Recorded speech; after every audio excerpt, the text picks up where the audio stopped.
Hi friends, आप सभी का स्वागत है हमारे सॉल्यूशन एकेडमी में। आज हम लोग इस वीडियो में देखेंगे हिस्ट्री और ज्योग्राफी टीआर 1, टीआर 2, टीआर 3 में दोनों सब्जेक्ट से कहां कहां किस किस टॉपिक से पूछा है। मैं पूरा बोर्ड पे लिख चुका हूं, आपको एक एक बताऊंगा कि कहां से आपको पढ़ना है और बुक भी बताऊंगा।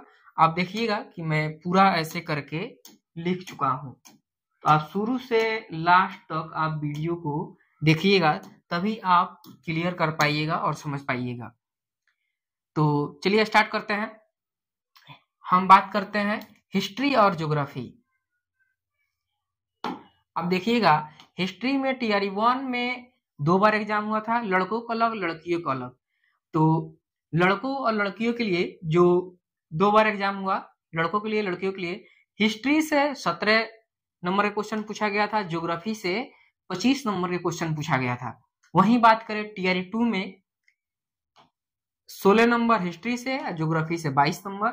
वहीं बात करें टीआर 3 में 16 नंबर हिस्ट्री से, ज्योग्राफी से 25 नंबर। टीआर 3 में भी 2 बार एग्जाम हुआ, एक बार मार्च में लीक वाला, एक बार री एग्जाम हुआ। तो आपको 5 सेट हो गया। 5 सेट से आपको, एक तो ये लीक वाला एग्जाम है, आप देखिएगा, और उसके साथ ही मैं पूरा क्वेश्चन देखने के बाद इसको बनाया हूं कि किससे कहां से पूछा है। पूरा बोर्ड पे लिख चुका हूं, आप देख सकते हैं। यहाँ पे भी देखिएगा तो ये क्लियर देख लीजिएगा, 4 गो सेट ये और 1 सेट ये, 5 गो सेट हो गया। तो 5 सेट देखने के बाद ये वीडियो बनाया गया है, ठीक है। तो अब हम देखते हैं कि आगे हिस्ट्री में हम बात करें तो आपको आपको पढ़ना कहां से है, तो एनसीईआरटी क्लास 8 को पढ़िएगा। मोरक्को से एक क्वेश्चन था, पूछा गया था, तो क्लास 8 से था। वहीं बात करें भारतीय राष्ट्रीय आंदोलन और बिहार, तो आपको ये तो ज्यादातर क्वेश्चन इसी से देखने को मिलता है। उसी के साथ हम बात करें, इरुटेरिया एक बुक है, बिहार तथ्य संग्रह, ये बुक देखिएगा, इससे आपको 3 से 4 नंबर काम चल जाएगा, ठीक है। और बीपीएससी घटना चक्र पूर्वालोकन आप बुक ले सकते हैं, पढ़ सकते हैं इससे। अब बात करते हैं कहां से क्वेश्चन पूछा गया था। आदिवासी विद्रोह से क्वेश्चन था, संथाल विद्रोह, मुंडा विद्रोह, कोल विद्रोह, बस्तर विद्रोह, वर्ली विद्रोह, भील विद्रोह। आदिवासी विद्रोह से 1 या 2 क्वेश्चन हर बार क्वेश्चन पूछा गया है, ठीक है। तो आदिवासी वाला को हर हाल में पढ़ना है, ये आपका समझ लिए बिल्कुल इंपोर्टेंट है, ठीक है। इंडियन नेशनल मूवमेंट ये बिल्कुल इंपोर्टेंट है, ठीक है, आदिवासी। उसके साथ ही हम देखते हैं और 1857 का विद्रोह, इससे भी 2-3 क्वेश्चन हर बार रह रहा है। और वहीं बात करें आदिवासी विद्रोह से भी 1-2 क्वेश्चन हर बार था। वहीं बात करें स्वतंत्रता आंदोलन 1885 से 1947, ये तो इंपोर्टेंट है, हर हाल में इसको पढ़ना ही होगा, क्योंकि आप बीपीएससी एग्जाम देने जा रहे हो। ये पीआरटी के लिए पढ़िए, 6 to 8 के लिए पढ़िए, 9, 10, 11, 12 जहां भी एग्जाम देना हो, इससे हर बार क्वेश्चन रह रहा है। अब बात करते हैं खिलाफत आंदोलन, देखने को मिल रहा है सवाल, असहयोग आंदोलन से सवाल, डांडनी मार्च से सवाल देखने को मिल रहा है, भारत छोड़ो आंदोलन से भी सवाल पूछ रहा है। पत्र पत्रिकाएं में सवाल आपको हर बार पूछा जा रहा है, कौन सा पत्र, कौन सा बुक, किसने लिखा। तो आप देखिएगा, ये हिस्ट्री का है आपका, रुक्मणी प्रकाशन का। इसमें पत्र पत्रिकाएं आपको एक ही जगह इसमें ज्यादातर दे दिया गया है। आपको मैं दिखा देता हूं, ये बुक का मैं प्रमोशन नहीं कर रहा हूं, ये बुक इसलिए लिया गया है कि जो मैं वीडियो बनाऊं वो ऑथेंटिक हो, आपको कहीं भागना दौड़ना ना पड़े कि मैं वीडियो कहां से उठा के बना दे रहा हूं। देखिएगा यहाँ पे कुल विद्रोह दिया हुआ है, ठीक है। उसी के साथ ये 1857 में क्रांतिकारी कौन कौन थे यहाँ पे दिया हुआ है। इसलिए बुक आप पढ़िएगा तो आपको बहुत हेल्पफुल साबित होगा। वहीं महात्मा गांधी कहाँ पे कौन आश्रम लगाए थे, स्थापित किए थे, इससे क्वेश्चन पूछा था और हर बार क्वेश्चन पूछ रहा है इससे। और होम रूल से भी यहीं पे था, यहीं पे है, आप देखिएगा। और भारतीय राष्ट्रीय आंदोलन का ये बुक आपको, आप इससे पढ़ सकते हैं। और कांग्रेस के स्थापना, स्थापक, कहाँ पे हुआ था स्थान, ये सब इसमें आपको ये बुक में आपको दिया हुआ है। आप देखिएगा ये बुक आपको बहुत हेल्पफुल साबित होगा। तो ये बुक है, आप देख सकते हैं। और वहीं बात करें पत्र पत्रिकाएं, एक ही जगह इसी में दिया हुआ है। अब हम बात करते हैं साइमन कमीशन, इससे सवाल हर बार रह रहा है। पूना समझौता, वेवेल योजना, किसान आंदोलन, क्रिप्स मिशन, चंपारण सत्याग्रह, प्रमुख प्रथा। चंपारण सत्याग्रह से टीआरई 1 में भी सवाल था, आपको टीआरई 2 में भी सवाल देखने को मिला है और टीआरई 3 में भी सवाल देखने को मिला है। ये मोस्ट इंपोर्टेंट है आप सभी के लिए, जो भी अभ्यर्थी इसमें एग्जाम देने जा रहे हैं। हम लोग देखते हैं ज्योग्राफी में कहाँ से पढ़ना है और सवाल कहाँ से पूछा गया था। जहां से सवाल पूछा है, मैं आपको देखिएगा कि मैं लिख दिया हूं उस टॉपिक को, तो आप देखते चलिए। और अब हम बात करते हैं कि इसमें पढ़ना कहाँ से है, तो आप एनसीईआरटी, एससीईआरटी 6 से लेकर 10 तक आपको हर हाल में पढ़ना ही होगा। एनसीईआरटी अगर आपके पास है, नहीं है, तो आप 6 to 10 आप बुक ले सकते हैं। एससीईआरटी ज्यादातर क्वेश्चन यहीं से रह रहा है, आपको मैं दिखा रहा हूं इसमें। और लुसेंट का इंडियन ज्योग्राफी हर हाल में पढ़िए, 20 से 25 पेज में आप पढ़ लीजिएगा तो बहुत सा चीज आपको क्लियर होगा। इरुटेरिया, बिहार तथ्य संग्रह, भूगोल, यही है इरुटेरिया। ये इसमें बिहार स्पेशल भी दिया हुआ है, बिहार ज्योग्राफी भी दिया हुआ है, बिहार ज्योग्राफी से और आपको इंडियन ज्योग्राफी से भी कुछ सवाल है। और आपका भारतीय राष्ट्रीय आंदोलन से भी इसमें सवाल है। अब बात करते हैं, एक बिहार एटलस है, ये बहुत उपयोगी साबित हो रहा है। कुछ सवाल इसमें आपको आसानी से आप इसको पढ़ सकते हैं। ये अगर आपके नजदीकी बुक स्टोर में मिल जाए तो आप इसे ले सकते हैं। और रहा बात कि मैं ये क्यों कह रहा हूं इसको पढ़ने के लिए, क्योंकि आप देखिएगा कि पीआरटी का ये एक सेट और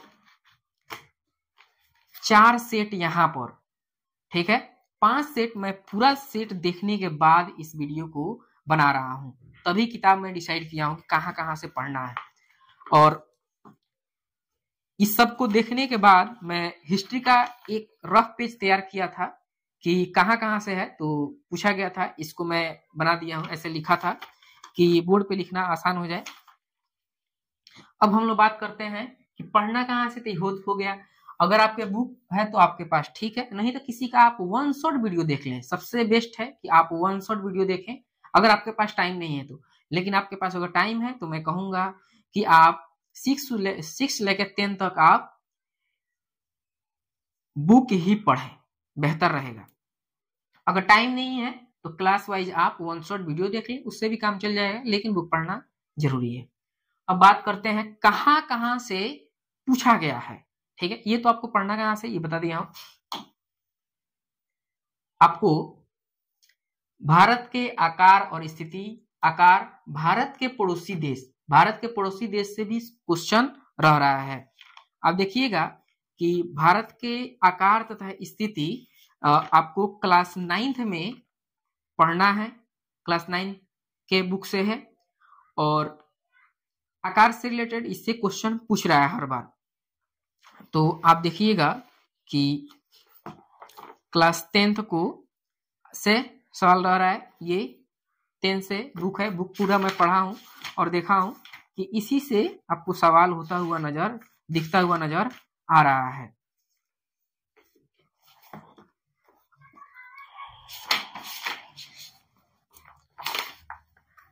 यहाँ पे है स्थिति और विस्तार, इससे आपको सवाल रह रहा है, तो आप इसको पढ़ना इसलिए बताया हूं कि ये बुक जरूरी है। ठीक है, उसके बाद हम बात करते हैं भारत का भौतिक स्वरूप और मुख्य भौगोलिक वितरण। इससे तो हर बार एक क्वेश्चन रह रहा है, इससे कम से कम 2-3 आपको सवाल हर बार दिख रहा है, घुमा फिरा के क्वेश्चन पूछ ही रहा है। ठीक है, उसके बाद हम बात करते हैं हिमालय पर्वत श्रृंखला और हिमालय का विभाजन। इससे भी 1-2 क्वेश्चन आपको इस टॉपिक से हर बार इससे आपको क्वेश्चन देखने को मिल रहा है, तो बुक पढ़िएगा तो आपको ये क्लियर हो जाएगा। और हम बात करते हैं भारत के अपवाह तंत्र। तो आपको अपवाह तंत्र में आप क्लास 9th के SCRT इससे सवाल था, और क्लास 9th का सवाल था, और चैप्टर 6 से ये सवाल पूछा गया था। ठीक है, Tier 3 में। तो ये हो गया। अब भारत की मिट्टी आप देखिए, और अपवाह तंत्र में आप कौन कौन सा आ जाएगा। भारत में अपवाह तंत्र सिंधु नदी, गंगा नदी, तापी द्रोणी, गोदावरी द्रोणी। सिंधु नदी से भी एक Tier 3 में जिसमें लिख हुआ था, उसमें एग्जाम 1 नंबर यहाँ से पूछा गया था। तो आपको पढ़ना कहाँ से है, SCRT क्लास 9 से चैप्टर 6 से ये सवाल आपको देखने को मिला था। ठीक है, इतना डिटेल वीडियो कोई नहीं बताएगा, कोई नहीं दिखाएगा, तो आप मेरे चैनल को अवश्य सब्सक्राइब कर ले। और मैं सब्सक्राइब बार बार बोलता नहीं हूँ क्योंकि टाइम बर्बाद होगा, उस तरह मैं मेन फोकस करता हूँ कि जो मैं दिखा रहा हूँ आपको स्पेशल वही दिखाऊं कि आपका टाइम बर्बाद ना हो। भारत के जलवायु से 1-2 क्वेश्चन आपको हर बार देखने को मिल रहा है, इसलिए भारत के जलवायु को आपको छोड़ना नहीं है। ठीक है, आप देखिएगा भारत के जलवायु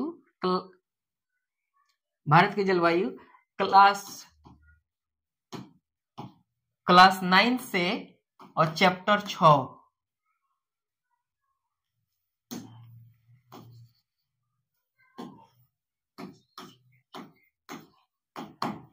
6 से आपको यहाँ पे आपको दिख जाएगा, यहाँ से। फिर उसी के अंदर आपको देखना है भारत की जलवायु को प्रभावित करने वाले कारक और पतन और भारतीय मानसून। इससे Tier 3 में सवाल था री एग्जाम में। ठीक है, लौटते हुए मानसून से सवाल पूछा था। वहीं भारत का आगमन वापसी, वायुदाब, कोपेन के अनुसार भारत में जलवायु के प्रकार, इससे भी आपको 1-2 क्वेश्चन देखने को मिल रहा है। और बात करें भारत के प्राकृतिक वनस्पति तथा वन्य प्राणी, भूभाग, मृदा, इससे आपको 1-2 क्वेश्चन हर बार देखने को मिल रहा है। उष्णकटिबंधीय से Tier 3 में एग्जाम पूछा गया था, जिसमें लिखा हुआ था मैंग्रोव वन्य प्राणी औषधीय पादप। इससे रिलेटेड आपको क्वेश्चन हर बार देखने को मिल रहा है। अगर और हम बात करें वन एवं वन्य जीव संसाधन, इससे भी आपको क्वेश्चन देखने को मिल रहा है 2 कम से कम, तो ये पढ़ना आवश्यक है। और हम बात करें भारत की मिट्टी, इस सबसे आपको सवाल 1-2 दिख रहा है। मृदा संसाधन, इससे भी आपको सवाल दिख रहा है। प्राकृतिक संकट तथा आपदा, इससे Tier 1, Tier 2, Tier 3 में हर बार एक ही क्वेश्चन डाल रहा है, तो ये आपको दिखना जरूरी है। वहीं बात करें भारत की परियोजना जल संसाधन, परियोजना से Tier 3 में सवाल था। ठीक है। और चैनल पर आप पहली बार हो तो आप लाइक सब्सक्राइब कर लीजिएगा। इतना डिटेल में वीडियो आपको कोई भी नहीं बताएगा। इतना मेहनत करने के बाद ये वीडियो बनाने में 2 से 3 घंटा मुझे समय लगा है पूरा बुक देखने के बाद। और भौगोलिक, मानव, खनिज और ऊर्जा संसाधन, इस चैप्टर से भी सवाल देखने को मिल रहा है। उत्पत्ति के आधार पे भी एक सवाल था, स्वामित्व के आधार पर एक सवाल, संसाधन नियोजन ये बहुत जरूरी है। और खनिज संसाधन यहां से समझ लीजिए आपका 2 से 3 नंबर ज्योग्राफी में क्लियर हो जाएगा खनिज संसाधन से। तो देखते हैं भारतीय कृषि एवं उद्योग, भारतीय कृषि और उद्योग से भी सवाल हर बार 1-2 देखने को मिल रहा है। और इस पे TRE 1 एंड TRE 2 से सवाल था, तो इसको आप पढ़ना भूलिएगा नहीं। जनसंख्या से ये हर बार क्लास 9th में आपको, क्लास 9 से जनसंख्या आपको क्लास 9th में चैप्टर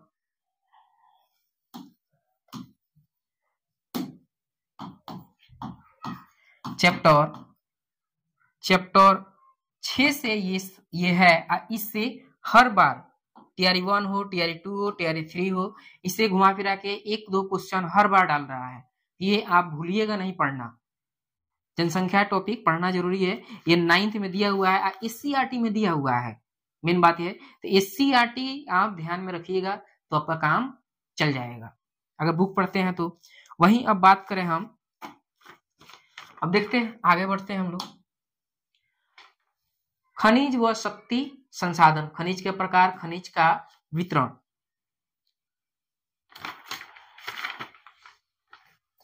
और इससे आपको 1-2 सवाल आपको हर बार दिख जाएगा। तो मैं नोट पहले ही से किया हूं। और बात करें कृषि एवं उद्योग से भी आपको एक सवाल यहाँ पर देखने को मिल रहा है, मानव संसाधन, प्राकृतिक संसाधन, मानव निर्मित संसाधन। इससे आपको हर बार क्वेश्चन देखने को मिल रहा है, तो ये आप पढ़ना भूलिएगा नहीं। और हम बात करें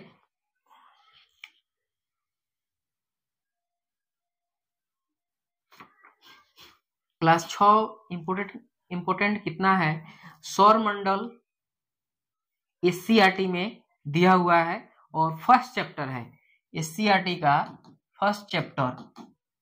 इससे सवाल आपको हर बार दिख जा रहा है क्लास 6 से। और ये चैप्टर के बात करें, चैप्टर 1 है, इससे सवाल आपको हर बार दिखने को मिल जाएगा। और यही बात करें, और हम बात करते हैं अक्षांश एवं देशांतर। फिर SCERT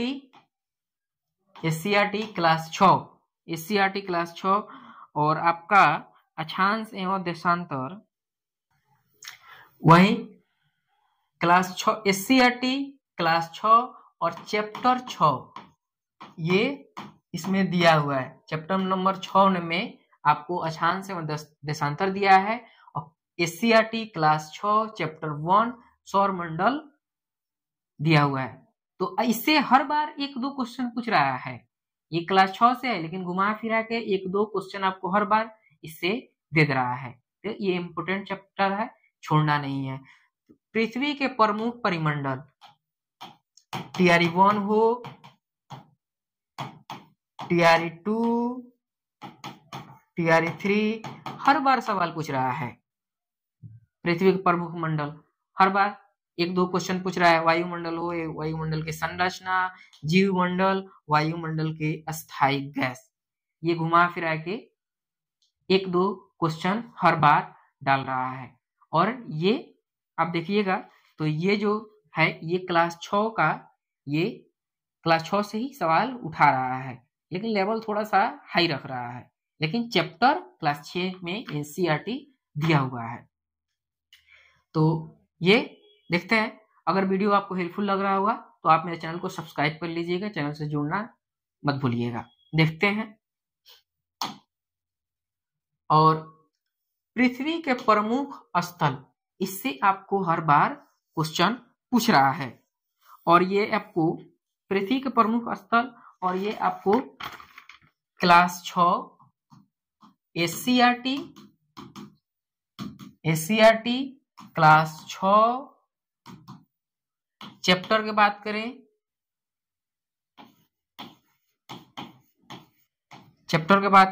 तो चैप्टर 4 है।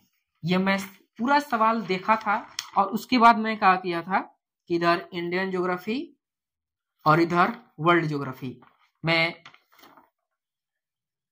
वर्ल्ड ज्योग्राफी और इंडियन ज्योग्राफी मैं पूरा देख के पहले लिखा था, उसके बाद मैं इस वीडियो को बनाया हूं। और बहुत टाइम लगा है इस वीडियो में पूरा क्वेश्चन को एनालिसिस करने में, कहाँ से पूछा, कब पूछा, कितने नंबर का पूछा है, कौन से बुक से पूछा है, कौन सा चैप्टर से पूछा है। आप जाके, मैं लिखा हूँ बोर्ड पे, आप स्क्रीनशॉट लेके आप जाके सेम टू सेम बुक से मिलाइएगा, बिल्कुल मैच करेगा, इसमें कोई प्रॉब्लम नहीं है मुझे। आप बिल्कुल चेक कीजिएगा। और नीचे कमेंट में आप कमेंट अवश्य कीजिएगा, कमेंट करना भूलिएगा नहीं। लाइक एंड सब्सक्राइब आपके ऊपर डिपेंड करता है। और इस वीडियो में इतना ही। अगर वीडियो आपको हेल्पफुल लगा होगा तो मेरे चैनल को अवश्य सब्सक्राइब कर लीजिएगा। अगर आप मैथ और रीजनिंग का देखना चाहते हैं तो आप देखिएगा, मैथ और रीजनिंग का मैं यहाँ पर पहले ही वीडियो बना के डाल दिया हूँ। ये मैथ रीजनिंग का था और मैं पहले सब में लिखा था। ऐसे मैं नोट बनाता हूँ पहले, उसके बाद बोर्ड पे चढ़ाता हूँ या टाइपिंग करता हूँ। और यही है, मेरे चैनल को सब्सक्राइब करना मत भूलिएगा और लाइक कर सकते हैं। आपको पसंद नहीं आया तो आप डिसलाइक भी कर सकते हैं, कारण बता सकते हैं।